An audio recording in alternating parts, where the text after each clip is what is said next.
El día 29, esta revista de investigación sobre crimen organizado, Inside Crime, hizo una publicación, un análisis sobre lo que ocurrió en Camargo y pone sobre la mesa algunos asuntos que no habíamos pensado.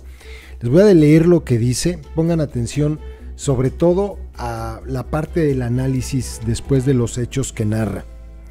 Dice Max Radwin, que fue el que escribió esto: el hallazgo de 19 cuerpos baleados e incinerados en un estado fronterizo de México cerca de Texas es un macabro aviso de que los migrantes guiados ilegalmente hacia Estados Unidos son blanco de la violencia de los cárteles. Las víctimas, identificadas posteriormente como guatemaltecas, fueron descubiertas en Tamaulipas, un estado limítrofe donde es común el tránsito de migrantes. El estado también es territorio del Cártel del Golfo y del Cártel del Noreste, disidencia del otrora poderoso Los Zetas. Las autoridades descubrieron la horripilante escena después de recibir una denuncia el 22 de enero de un vehículo incendiado en el municipio de Camargo. Con él se encontró un segundo automotor. Se hallaron cuerpos en la cabina y apilados en la caja del vehículo, según informaron los agentes de seguridad de México en un comunicado de prensa. Antes de quemarlas, a las víctimas les dispararon. Por la ausencia de casquillos de bala en la escena, las autoridades creen que las víctimas fueron asesinadas en otro lugar y luego trasladadas.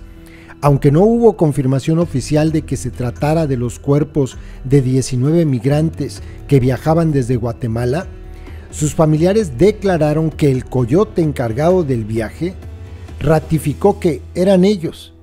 Se dice que algunos parientes están ya enviando muestras de ADN para verificar. El hecho ha motivado comparaciones con anteriores masacres que se han vuelto comunes en la región de Tamaulipas durante la última década. La más notable de ellas fue la masacre de San Fernando ocurrida en 2010, en la que 72 personas, muchas de ellas migrantes de Centro y Sudamérica, fueron abandonadas en una bodega luego de recibir un disparo en la cabeza. La bodega era propiedad del Cártel de los Zetas.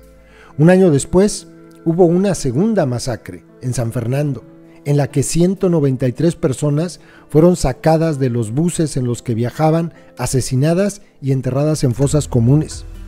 Desde entonces han ocurrido otras masacres en el estado, incluidos 21 miembros del cártel que en 2019 fueron baleados e incinerados en el municipio de Miguel Alemán. El presidente López se ha comprometido a reducir drásticamente este tipo de violencia en el país mediante la asignación de lo que él dijo son recursos ilimitados a la búsqueda de fosas comunes. No es un San Fernando, dijo la secretaria de Gobernación, Olga Sánchez Cordero, sobre los 19 migrantes asesinados, porque estamos avanzando en la investigación de manera contundente. No habrá impunidad. Esos son los hechos. Este es el análisis. Aunque queda mucha incertidumbre sobre el motivo de la matanza de los migrantes, era claro que estaban en una ruta peligrosa, controlada por grupos criminales mexicanos poderosos. Por lo general, los coyotes tienen que pagar a los cárteles para moverse por su territorio, y las deudas no pagadas han terminado en muchas matanzas en el pasado en Tamaulipas.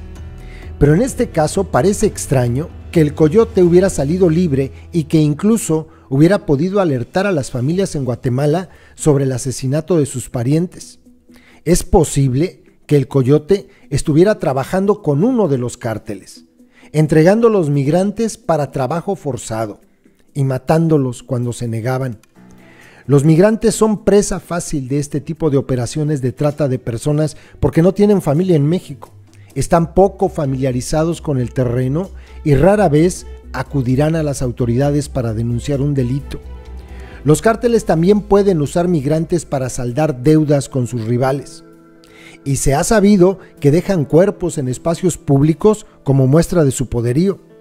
Un defensor local de derechos humanos en Tamaulipas, espero que no sea el tal Raimundo, no lo mencionan, que habló con Inside Crime con la condición de que se mantuviera su anonimato por motivos de seguridad, señaló que también hay que considerar la implicación de la policía en el Estado. Sí parece que se trata de Raimundo, ¿no? Aunque la afirmación parece infundada, hay muchos precedentes en México que indican que es viable.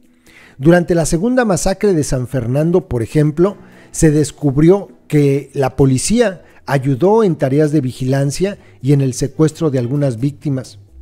Otro factor que contribuye a la violencia pueden ser los operativos de las autoridades contra los migrantes que pasan por el territorio mexicano.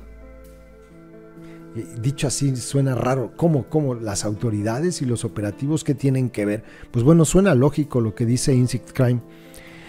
En lugar de dirigir las patrullas solo a los pasos fronterizos, el gobierno de López ha instalado puntos de vigilancia adicionales y ha enviado tropas de soldados al interior del país, donde se sabe que los migrantes viajan en autobús o en caravanas.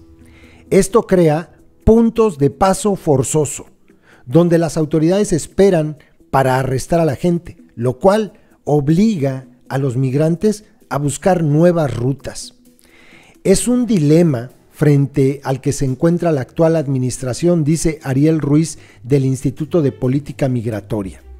La administración de López busca priorizar los derechos humanos de los migrantes en la implementación de su agenda, pero la implementación de la Guardia Nacional en los operativos de control migratorio ha cambiado las decisiones de los migrantes, lo que da pie a rutas y condiciones mucho más riesgosas.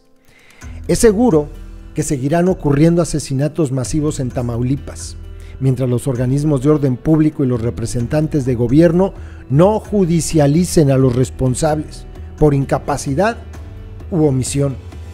Rara vez el desenlace de una masacre es una captura, sin mencionar las condenas, y obtener información del gobierno puede demorar años, según Ana Lorena Delgadillo, directora de la Fundación para la Justicia y el Estado Democrático de Derecho con sede en México. No existe una estrategia real para investigar y desarticular estas redes criminales, dijo Delgadillo. Miren, lo que menciona esta posibilidad de que hayan sido retenidos estos migrantes, primero se supone que los mataron en otro lugar, aparentemente habría sido en Tamaulipas, y probablemente fue por eso, porque se negaron a colaborar con ellos. Y luego está el ingrediente de lo que compartíamos el día de ayer aquí, la camioneta, esta Toyota Sequoia, que fue encontrada en el lugar y que supuestamente había sido asegurada el 22 de diciembre del año pasado, en diciembre. Y de repente un mes después, ¡pum!, aparece en el lugar donde mataron a estos migrantes. Pues los coyotes o los narcos se están mochando con el Instituto Nacional de Migración. Es muy claro, ¿no? El Instituto de Migración, el Instituto Nacional de Migración está involucrado en todo esto. Es muy, muy lógico. Es imposible que estas cosas pasen. Hay muchos. Miren, ustedes, los que han viajado por el norte del país, saben que hay un montón de retenes de migración. Muchísimos por todos lados. Y te bajan de los autobuses, te ponen a cantar el himno, muchas veces. Entonces, es imposible que no noten que pasan estas caravanas de migrantes o estos grupos tan grandes. Incluso hasta los del Instituto de Migración les pueden estar diciendo a los polleros, pues vete por acá, nada más que los mandan a la boca del lobo. Y eso de que pudiera ser que los mataron, como fue en el caso de estos 192 migrantes en San Fernando en 2011, porque se negaron a colaborar con ellos, pues suena a película de horror. Pero eso se vive en México. Hay una narración espeluznante de un caso de estos donde explican cómo los obligaban a pelearse entre ellos. Si querían seguir vivos, tenían que agarrarse con un marro a golpes entre ellos, y si no, pues los mataban. Pueden seguir pasando estas cosas porque al final pues son los mismos delincuentes, son el mismo cártel o los mismos cárteles, y pues son los mismos sátrapas políticos que permiten todo esto. Si no, pregunten al delincuente cabeza de vaca que se tardó nada más 4 o 5 días en salir a posicionarse sobre este asunto tan grave, tan grave. O sea, como diciendo, a mí no me importa, estoy más preocupado por ver cómo libro yo la cárcel, ¿no? Qué fuerte. Saludos, compas.